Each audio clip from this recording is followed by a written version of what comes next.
Hello, my friends. I'm so excited you came today for one of my favorite lessons of the year. You know, this is something I heard about literally almost 20 years ago, and we've been doing it at TVC ever since I've been there. And it's just a fun week.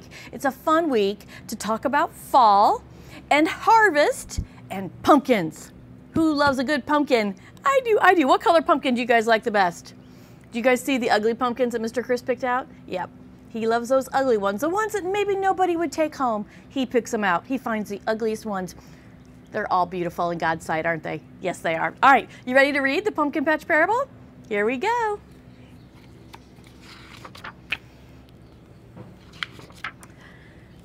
Many pages before. All right, see that big red barn and those rolling green fields? That's where the farmer lives. It's very different than my house. Can you tell in all my videos that I live in a city?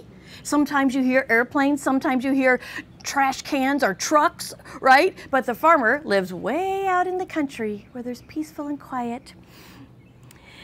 It's so far out, the streets don't even have stop signs. So there we are, way out in the big red barn.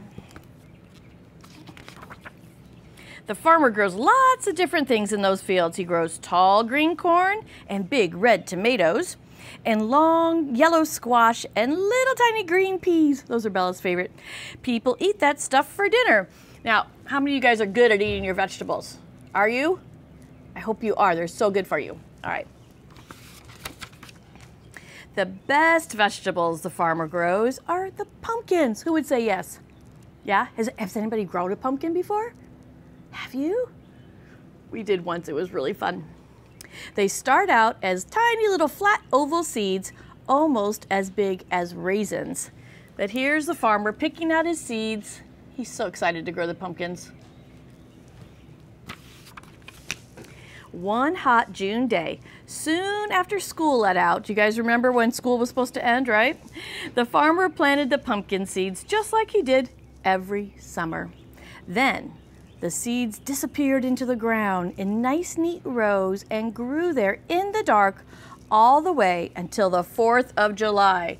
So do you see how they're all hidden in the dark under the soil?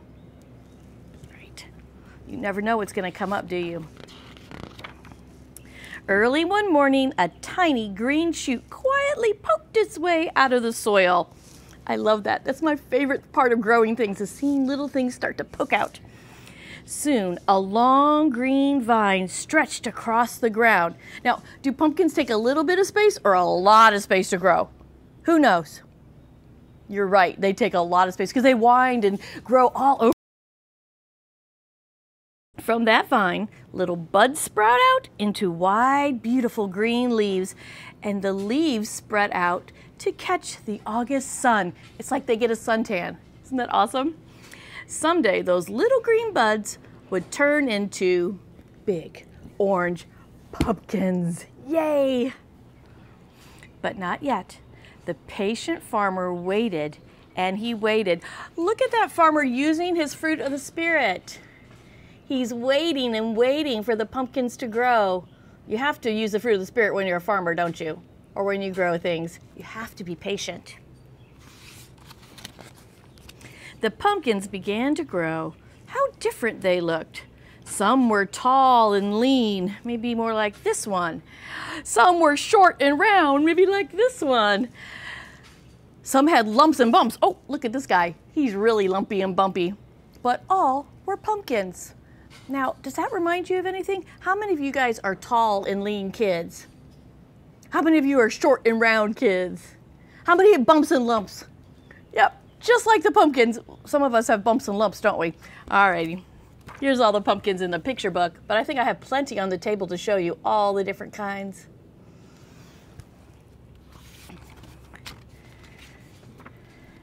October came at last. Wait, we're in October. The sky was bright blue and the air was cooler. Aren't we loving it? Aren't we loving that we live in Nashville and we get to have this beautiful fall weather? Every night it got dark earlier than it did the night before. It was time for the farmer to harvest his pumpkin crop. Yes! The farmer's many workers brought lots of ripe pumpkins in from the fields. But which one would he choose first? So there he is with all kinds of pumpkins all around him. When a farmer grows pumpkins, there's lots of pumpkins. The farmer picked up one large pumpkin. I chose this one. Being very careful not to let it slip through its hands, because pumpkins are tough on the outside, but they break into smithereens if you drop them. Isn't that a good word? Everybody say smithereens. I love it. Don't drop your pumpkin. It'll break into smithereens. He washed off all the dirt, holding it tight. Next came the messy part. Pumpkins are full of dozens of seeds, which are kind of fun to roast, right? And lots of slimy pulp. Ooh. The farmer had a special plan for his chosen pumpkin, so the seeds and the slime had to go.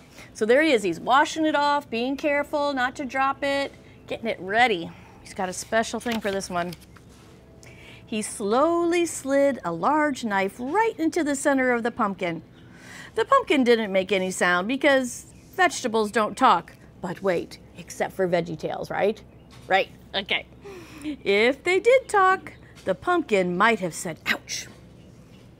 Gently, the farmer cut a round hole in the top of the pumpkin and pulled on the stem.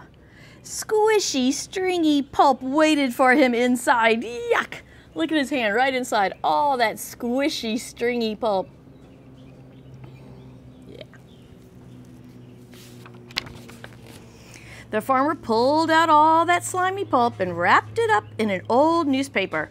Off to the compost pile it went, never to be seen again. Then something really exciting happened. The pumpkin, are you ready for it? The pumpkin got a new face.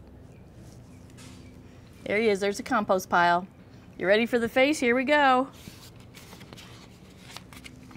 The farmer carved a triangle for each eye. Pumpkins have eyes that don't blink or turn away. They see everything.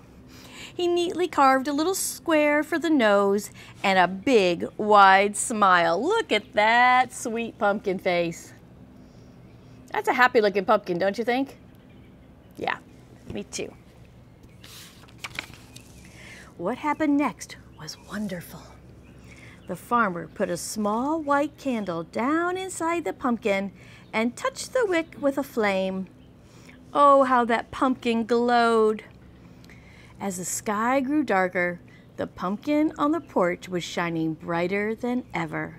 And when people saw the smiling pumpkin, they smiled back. Look at that. It's just like you. When you have a smile on your face, do people smile back at you? I sure hope so. They do. That's how we share love with people, don't we? We share our kindness and love with our smiles. All the neighbors knew that once again, the farmer had turned a simple pumpkin into a simply glorious sight. In the same way, God, your Father, offers His children the chance to be made new, full of joy and full of light, like shining stars in the dark world. Do you think you could be like the pumpkin?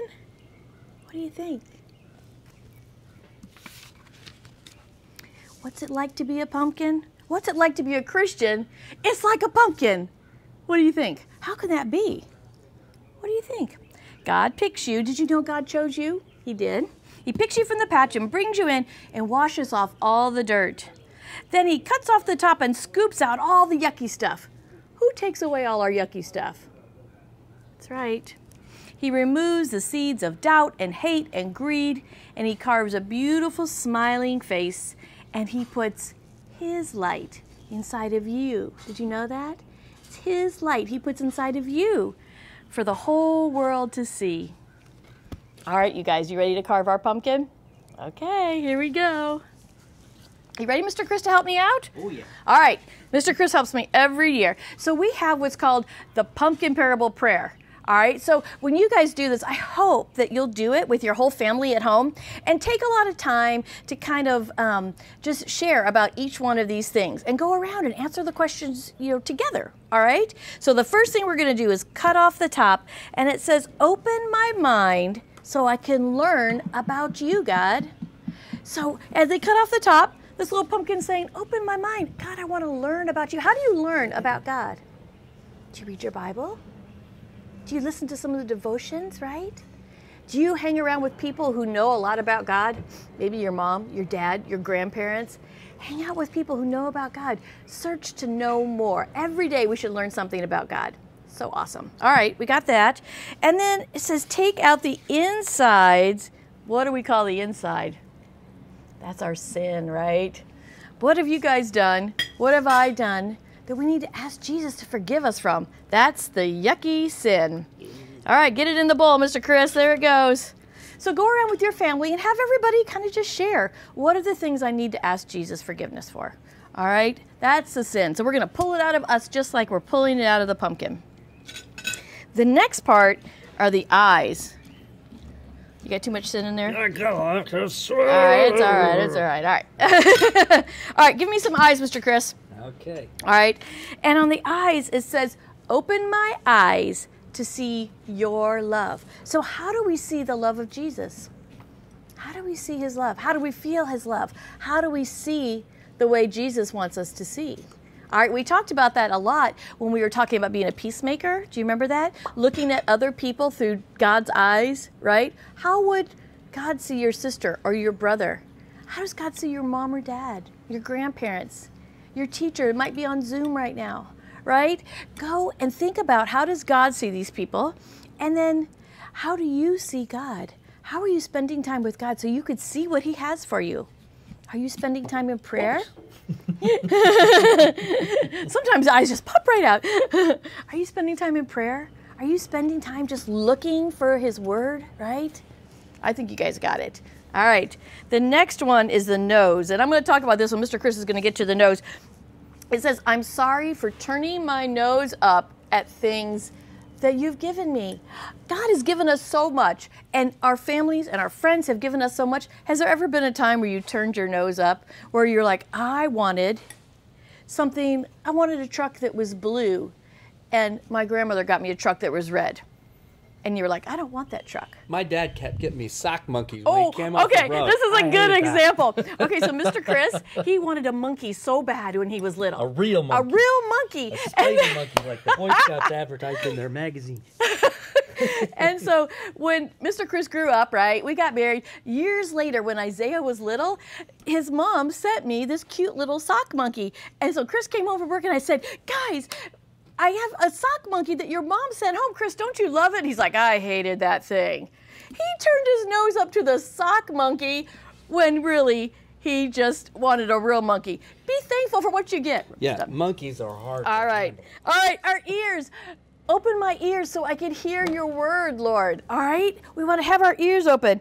And open my mouth. Why should we open our mouths? To tell others about Jesus, right? We've got to do it. We are the ones who are going to share Jesus with the whole world. You guys can do it. I have such hope in the next generation, that's you, that you're going to share Jesus with everyone. Okay. All right? So we have only a minute left, Mr. Chris, so if we could get a big smiling mouth. Big knife. A big mouth that shares the gospel, right? A big giant mouth that shares the gospel. And then you guys, we're going to end this up. We're going to put our candle in. What's going to happen when we put a candle inside this? Now, when we're in class, I turn off all the lights and you could see the glow. But here, we're only going to be able to see it a little bit because we're in the daylight. But when you put the shining candle inside the darkness, what happens in the picture on the book? Do you remember the later it got at night, the brighter the pumpkin was? So our world is pretty dark right now, and we need to make sure we are shining bright. All right, let's do it. Let's get that candle in there.